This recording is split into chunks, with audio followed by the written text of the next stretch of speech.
balik lagi sama aku Jingga di Talk with Communication Student. Nah, kali ini kita akan bahas tentang teknologi informasi 4.0. Nah, kalian pasti kepo nih, apa sih teknologi 4.0 itu? Sebagai generasi Gen Z, pasti kita butuh yang namanya teknologi. Nah, apalagi anak-anak muda yang kayak kita ini, pasti butuh nih yang namanya teknologi. Kalian juga pasti penasaran kan, gimana sih website dan aplikasi-aplikasi yang ada di Play Store atau Apple Store yang ada di HP kalian, cara pembuatannya? Kalian juga pasti penasaran nih, gimana proses terciptanya dan apa sih kegunaan dari semua hal itu? Nah, makanya hari ini kita akan sama-sama belajar nih, dimana di episode kali ini kita akan ngobrol santai sambil belajar bagaimana mengenai produk-produk IT bersama narasumber yang tentunya ahli di bidangnya. Nah Pak, sebelumnya boleh nggak perkenalan dulu? Kan ada Pak yang namanya Pak Kenal maka Pak sama dengan Bapak siapa di sini? Nama saya Kak Tenan Joko. Kemudian saya kerja di Pemerintah. Nah Pak, di sini saya mau tanya-tanya mengenai tentang 4.0. Saya mau tanya ya Pak, langsung pertanyaan pertama. Perusahaan Bapak ini bergerak di bidang atau industri apa sih Pak? Jadi begini, ini harus sebutkan dulu ya. Saya tadi sudah menyampaikan bahwa saya kerja di pemerintah kota. Tidak bahwa saya tidak publik, tapi di sebuah instansi pemerintah yang sebuah entitas publik ya, dari publik sektor di situ. Jadi saya bekerja di situ. Kemudian yang berkaitan dengan 4.0, tentu saja saat ini pemerintah itu dinamikanya sudah berubah. Kita sebagai pelayan masyarakat itu, kalau dulu ketika 4.0 itu kan dipakai ada beberapa tahap. Zaman dulu ada namanya, saya sambil lihat ini ya, sambil lihat bahasanya ya. Kalau dulu ada yang namanya revolusi industri 1.0. Revolusi itu masih dulu ada revolusi di Eropa, masih menggunakan semua. Revolusi industri 2.0 sudah menggunakan beberapa alat mesin, komputer. Revolusi ketiga sudah menggunakan komputer, tetapi belum secanggih. Sekarang ini dengan semua semua automatisasi. Karena itu saatnya pemerintah itu berubah ya. Karena saya menjadi public sektor, saya boleh suara lebih keras? Oh, lebih keras, oke. Jadi saya lanjutkan ya. Jadi yang 4.0 itu di pemerintah, terutama di pemerintah daerah, saatnya sudah kita melakukan namanya transformasi digital. Kita berusaha agar semua layanan masyarakat itu berbasis dari proyek. Jadi semuanya menggunakan sebuah instrumen berbasis elektronik. Kira-kira itulah Pertanyaan selanjutnya ya Pak, Bapak sendiri bekerja sebagai apa sih di bidangnya? Saya banyak ya, jadi keliling-keliling ya, karena kerja di pemerintahan itu tidak kemudian satu sektor ya. Jadi ada banyak. Jadi dulu saya kerja di keuangan, kemudian pindah ke kepegawaian, kemudian pindah ke badan perencanaan Polda, kemudian saya kebetulan ditunjuk di bidang teknologi informasi. Kemudian terakhir saya menjadi saksi yang menyusun kelembagaan, tata laksana, pelayanan publik dan sebagainya. Jadi untuk sekarang ini bekerja di organisasi. Bapak ini kan pasti nggak sebentar ya Pak. Bekerja di bidang ini udah berapa tahun sih Pak? Lama saya ya. Saya 98, jadi kira-kira udah 24 ya. Cukup lama banget ya Pak itu. Nah, selama 20 tahun itu kurang lebih, mungkin ada nggak sih Pak kayak kesan atau apa ya, pengalaman gitu yang paling Bapak ingat banget gitu selama menjadi? Kalau berhubungan dengan teknologi informasi dan komunikasi publik sangat berbeda ya. ketika saya pertama kali masuk menjadi seorang calon sipil perjalanan pada saat itu saya masuk tahun 98 itu teknologi tidak seperti sekarang, belum ada internet apalagi kan internet aja belum ada. Kemudian penggunaan bekerja itu hanya menggunakan mesin ketik, belum ada komputer ada tapi hanya sedikit jarang orang memakai. Jadi kesan saya ada perubahan yang luar biasa, semacam revolusi di dalam teknik informasi yang mulai tahun 98, kemudian beberapa orang yang memang punya jasa sebenarnya menurut saya terhadap perkembangan teknologi. Ada beberapa, menurut saya ada 3 orang yang menurut saya menjadi trendsetter di yang pertama adalah Bill Gates. Bill Gates di Microsoft itu sangat luar biasa ketika kemudian dia melakukan revolusi dari sebuah mesin menjadi sebuah komputer. Kemudian yang kedua ada beberapa lagi saya tahu ya. Yang kedua adalah Steve Jobs. Steve Jobs itu pendiri Apple. Saya menggunakan Apple juga. Jadi karena memang dia luar biasa, dia menyertakan sebuah engineering software yang bagus untuk pengguna mobile phone, kemudian untuk pekerjaan dan sebagainya. Itu Steve Jobs. Yang ketiga ada 4 menurut saya, ada 4. Yang ketiga ya saat ini, tahu nggak ada? Ya kira-kira saat ini apa? Kira-kira yang baterai sekarang ini yang menggunakan listrik dan sebagainya. Ya listrik, tahu nggak? Ya Pak, Nah itu gimana? Baterainya harus tambah tuh. Harus banyak membaca. Elon Musk. Itu salah satu. Pengenalan itu kita harus tahu, harus kulit tuh. Apalagi Anda sebagai mahasiswa. Jadi Elon Musk akan luar biasa nanti akan membuat automatic pilot di dalam mobil. Jadi yang nggak ada supirnya itu? Ya nggak ada supirnya, hanya seperti itu. Tesla itu? Ya itu produk Tesla. Udah di Indonesia? Ada juga. Fiturnya ada. Tapi kayaknya masih rawan gitu. Iya masih rawan karena mungkin masih risk development ya, masih ada perkembangan selanjutnya gitu untuk mobil listrik itu mungkin ada perkembangan. Regulasinya sudah kita mulai mendukung ya, pemerintah regulasinya mulai dimulai dikelola dibuatkan regulasi mobil listrik. Bahkan insentif pajak untuk regulasi mobil listrik sekarang kan bagus. Jadi bayar belinya mahal mobilnya, tetapi pajak yang nanti dibayarkan pajak tahunan pajak motor atau BKB itu dari murah. Dan pajak masuknya ke nol, pajak PPSBM-nya nol, pajak bawang merah bawangnya nol. Setahu saya.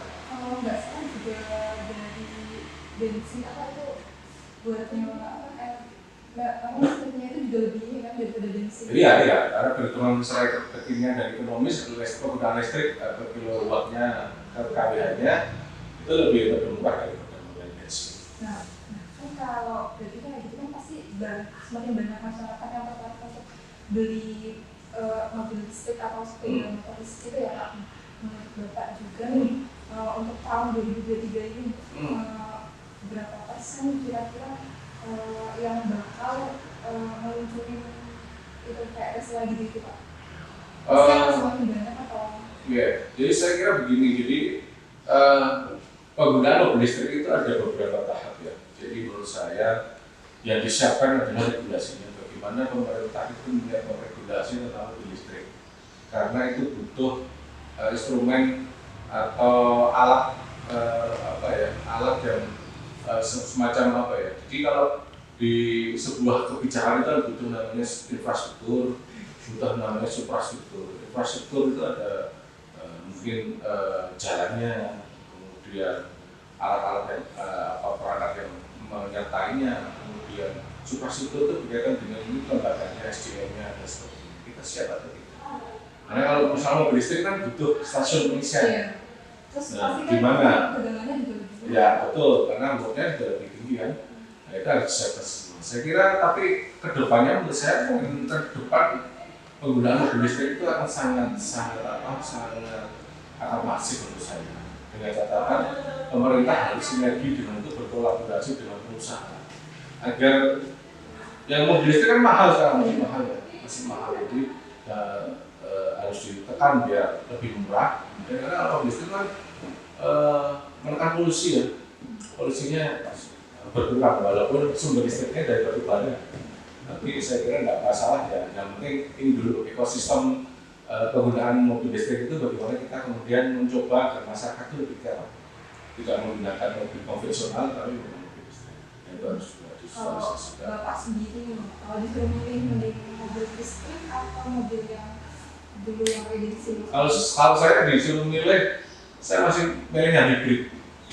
Kalau saya hybrid itu jadi mobil hybrid itu berarti setengah pakai konvensional, setengah pakai listrik kan. Jadi dia penggerakannya tetap listrik dan bensin kan. Kenapa? Karena memang ya kita menurut saya harus ada percepatan akselerasi di dalam regulasi di mobil listrik ini. Kayaknya belum siap kita. Infrastrukturnya belum siap, misalnya stasiun pengisian baterai di mana sekarang? Di sini ada kok? Nah, nggak ada. Listrik rumah kayak gini, rumah apa? Nggak kuat, masih nggak kuat. Artinya kalau ya mungkin setahun atau 5 tahun mendatang lah. Kalau saat ini masih saya pilih hybrid dulu. Tapi lumayan lah hybrid kan sudah setengah listrik. Sudah. Kalau naik pernah. Artinya emang senyap, enak, nggak terdengar apa-apa, bensinnya jadi ngirit kan.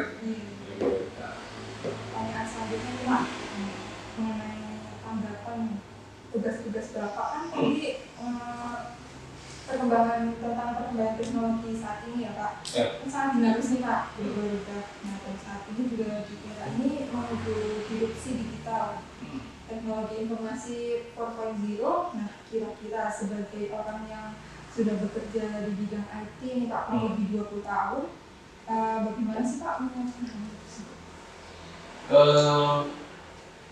Saat ini pemerintah itu ada regulasi ada namanya peraturan Presiden itu atau Presiden nomor 95 tahun 2021 namanya SPPI, Sistem Pemerintahan Berbasis Elektronik. Di SPPI itu ada beberapa indikator untuk mempercepat bagaimana teknologi 4.0 itu di kalangan birokrasi. Jadi kita mencoba di Perpres dan Normatif mengenai kita menyusun namanya arsitektur SPPI. Arsitektur SPPI itu adalah sebuah arsitektur yang menggambarkan bagaimana pemerintah itu menyusun sebuah rumah yang isinya apa saja, bentuknya seperti apa, ruangannya seperti apa, isinya seperti apa, tapi itu berkaitan dengan nanti pelayanan publik. Ibaratnya begitu lah. Kita membangun sebuah rumah, fondasinya itu kayak apa, rumahnya seperti apa, ruangannya berapa kali berapa, kemudian isinya apa saja, tapi ini berhubungan dengan pelayanan publik yang berkaitan dengan elektronik. Nah itu kalau pemerintah satu domain tata kelola, kemudian domain kebijakan internal, kemudian manajemen dan domain layanan. Nah empat-empatnya ini harus dikelola pemerintah. Bagaimana kemudian menciptakan sebuah ekosistem digital di pemerintah daerah agar segera terakselerasinya terselesaikannya sistem kolaborasi di daerah. Untuk pertanyaan selanjutnya ya Pak, strategi apa sih Pak yang dijalankan untuk mempercepat penerapan teknologi informasi 4.0 khususnya di pemerintahan Kota Magelang? Kan Bapak sendiri kalau nggak salah kerja di Magelang ya Pak? Betul.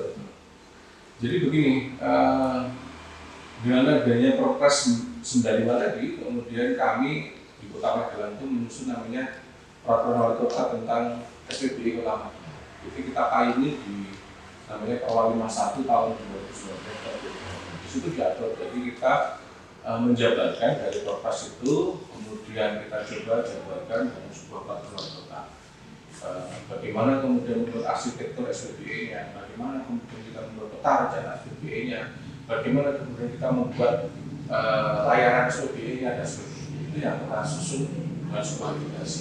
Nah, regulasi ini sebagai dasar untuk pengembangan SPBI, percepatan SPBI di tahun-tahun selanjutnya. Kemudian apa yang harus disiapkan? Harus disiapkan adalah infrastruktur. infrastrukturnya kita siapkan baik hardware, software, dan sebagainya itu sudah disiapkan.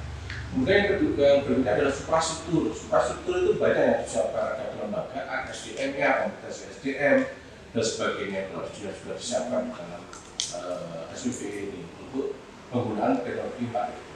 Kami beberapa infrastruktur sudah siapkan, terutama data center harus ya. Data center itu penting. Jadi kami bekerjasama dengan beberapa stakeholder, baik itu G2B atau government to business, kan mencoba untuk itu. Kita sama dengan Telkom, kita menyiapkan server yang gede untuk mengakomodir data-data yang ada. Karena data juga kita siapkan. Dalam sebuah sistem pemerintah besar itu data saya tidak bisa. Itu ya dasar 4.0. Termasuk beberapa big data juga kita siapkan itu. Karena ada beberapa unsur di teknologi 4.0 kan. Ada AI namanya artificial intelligence, kecerdasan buatan, kemudian ada big data, kemudian atau automatic computing, kemudian apa lagi? Beberapa lah yang syarat dari 4.0 itu ada beberapa. Ya kita mencoba untuk itu, walaupun memang kita kendalanya terkadang alokasi anggaran atau pasca fiskal kita juga terbatas. Tapi bagaimana juga momentum atau tahapan menjadi sebuah kota yang punya layanan infra yang baik, nanti berhubungan dengan smart city juga itu harus kita. Baik Pak, untuk pertanyaan selanjutnya Pak.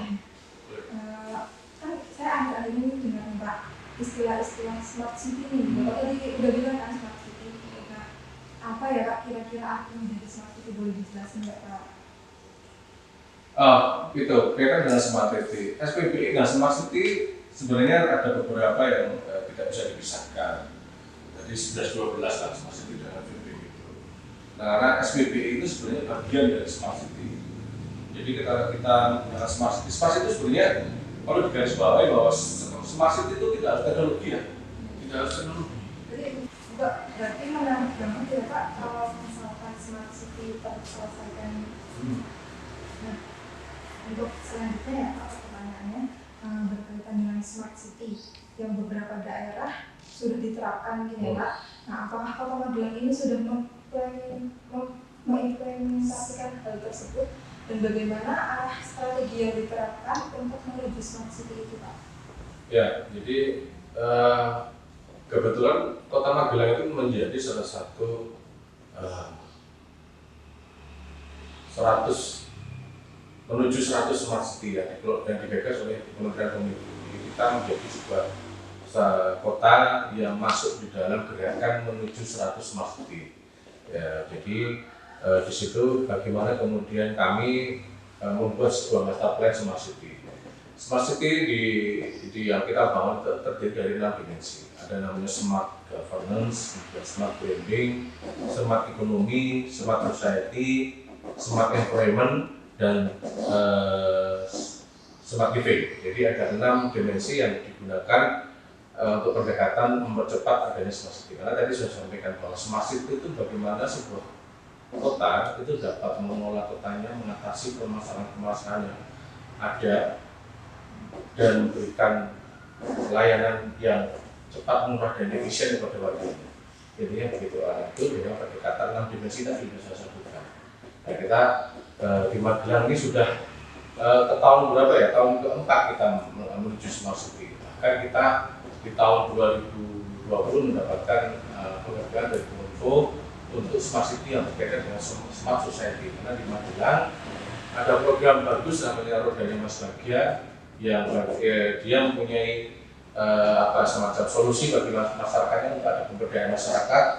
Dan ini berkaitan dengan smart city juga. Tapi ini memang tidak kemudian semata-mata menggunakan berkomunikasi. Nah, selanjutnya nih Pak, mungkin teman-teman di rumah yang pengen tahu nih Pak. Kan saat ini kita tahu nih Pak bahwa terdapat aplikasi di Magelang nih Pak, Smart City atau Majesty di Kota Magelang. Nah, mungkin Bapak bisa menjelaskan nih ke teman-teman ilmu komunikasi mengenai konsep dari Majesty, filosofi, sasaran yang dituju, dan apa aja sih fitur yang terdapat di Majesty itu? Berkaitan dengan smart city tadi, pemerintah Kota Magelang berusaha agar pelayanan masyarakat itu bisa berbasis elektronik ya. Tapi saat ini memang beberapa daerah menggunakan layanan elektronik itu hanya berbasis web ya, berbasis web. Jadi kita menuju sebuah URL atau sebagainya. Tapi kita berusaha agar penggunaan layanan itu menggunakan mobile apps. Di teknologi 4.0 ada namanya super app ya. Ketika akan menggunakan teknologi 4.0 kita berusaha untuk itu. Kenapa kok seperti itu? Karena kita ingin ada sebuah layanan pabrik elektronik yang benar-benar tidak usah ketemu dengan apa. Secara virtual gitu. Jadi pengennya seperti itu. Jadi nanti uploadnya dan sebagainya, datanya itu nggak usah perlu datang. Jadi kita ingin mengurangi namanya high cost ekonomi, biaya ekonomi tinggi. Karena kita layanan itu masih konvensional, walaupun sudah elektronik, tapi kan masih datang ke kantor. Masih ada, bayangkan aja kalau dia nggak bayar kendaraan, dia harus datang ke sebuah instansi pemerintah, harus menggunakan transportasi umum, biayanya berapa pulang pergi. Kemudian dia harus juga memfotokopi layanan, berkas-berkasnya dan sebagainya, memfotokopi berkasnya, itu kan sudah biaya. Nah kita pengen di Magisti itu, Magelang Smart City itu kita pengennya layanan itu semua menggunakan berbasis mobile, kemudian sudah terintegrasi lah. Penggunaan datanya secara integrasi. Kita pengennya seperti itu. Jadi fiturnya banyak di Magisti itu, terutama kemarin saat pandemi kita ada layanan namanya belanja UMKM, nama belanja pasar. Jadi warga masyarakat di Kota Magelang itu bisa berbelanja menggunakan itu. Ya kita head to head dengan Grab dan Gojek lah coba. Tapi ini kan lebih murah karena biaya transportasinya lebih murah daripada Gojek maupun Grab. Kemudian kita membudayakan UMKM lokal.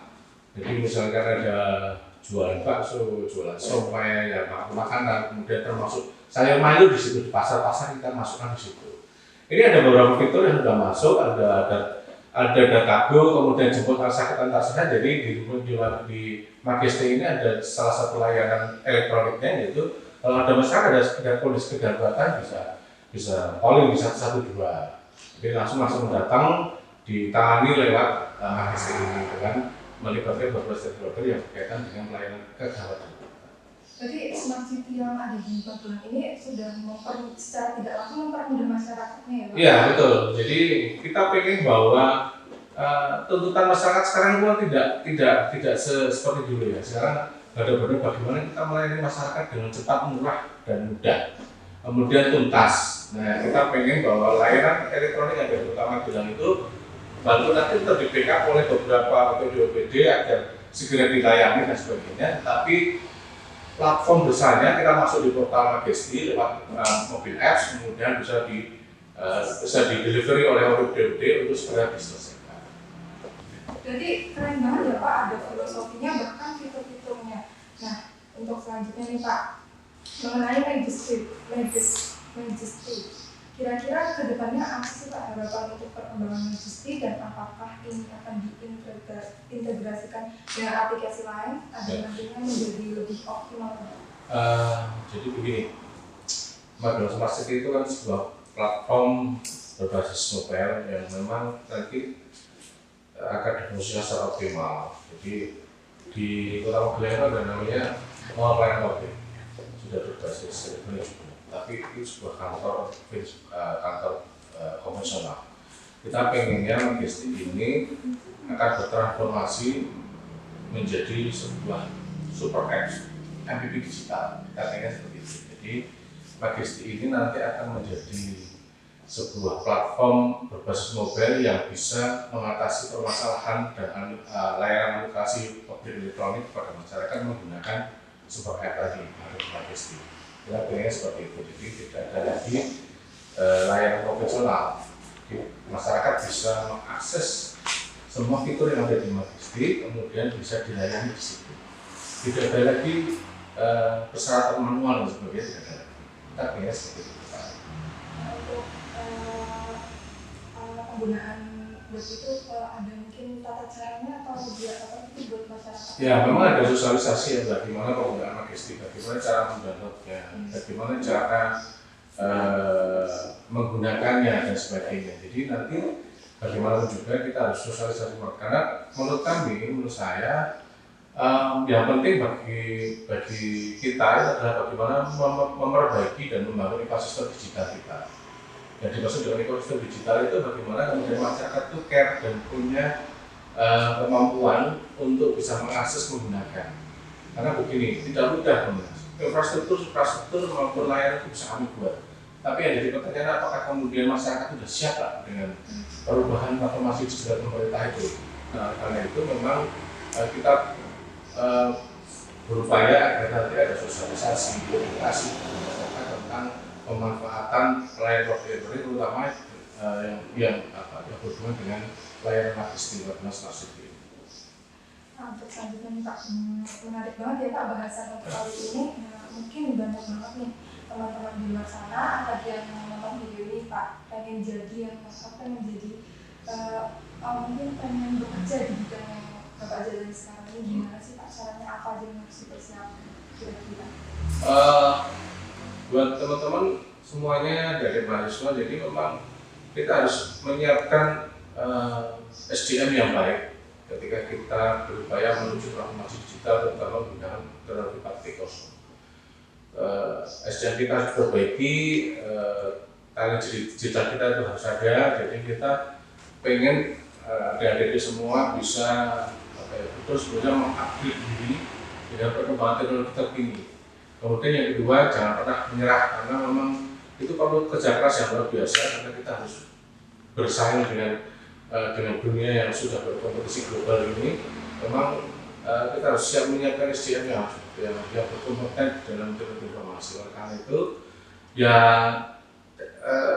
knowledge masalah teknologi informasi, kemudian yang paling utama adalah bagaimana kita mengubah mindset digital kita, behavior atau perilaku kita. Karena jangan sampai casingnya saja yang berubah, tetapi mindset kita belum berubah. Contohnya begini, berani nggak misalkan kita menggunakan sebuah aplikasi atau menggunakan mobile phone kita untuk menyelesaikan permasalahan yang terjadi secara umum, misalkan beli tiket secara elektronik, membayar secara elektronik, membayar dan undangan secara elektronik, kemudian tidak pernah menggunakan uang cash misalnya gitu.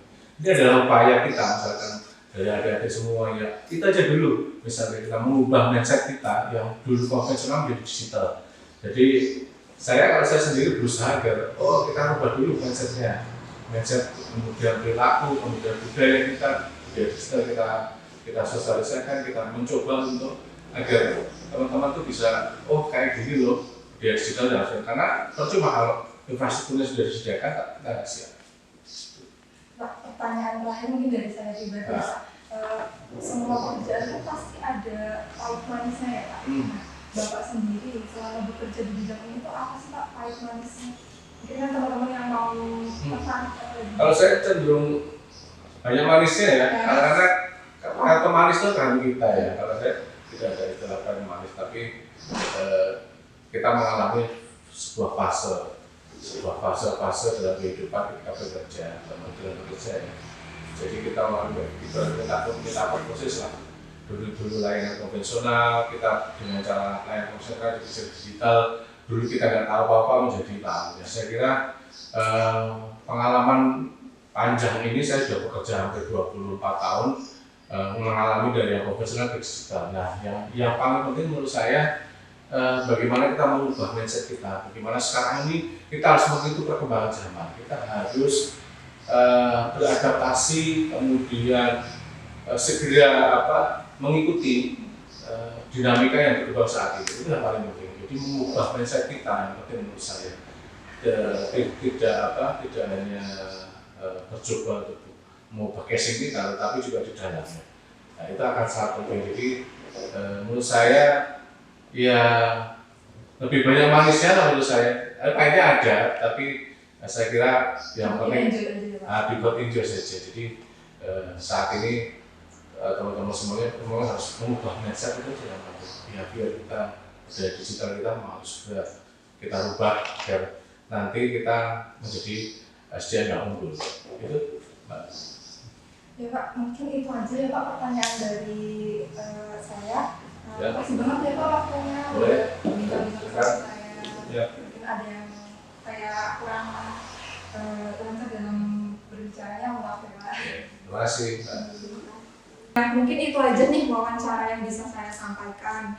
Mungkin teman-teman sekalian atau penonton mungkin yang lagi nonton video ini tertarik untuk bekerja di bidang ini, bisa banget nih buat cari tahu tentang apa sih dan gimana sih caranya. Jangan lupa juga ya like, comment, dan subscribe video ini.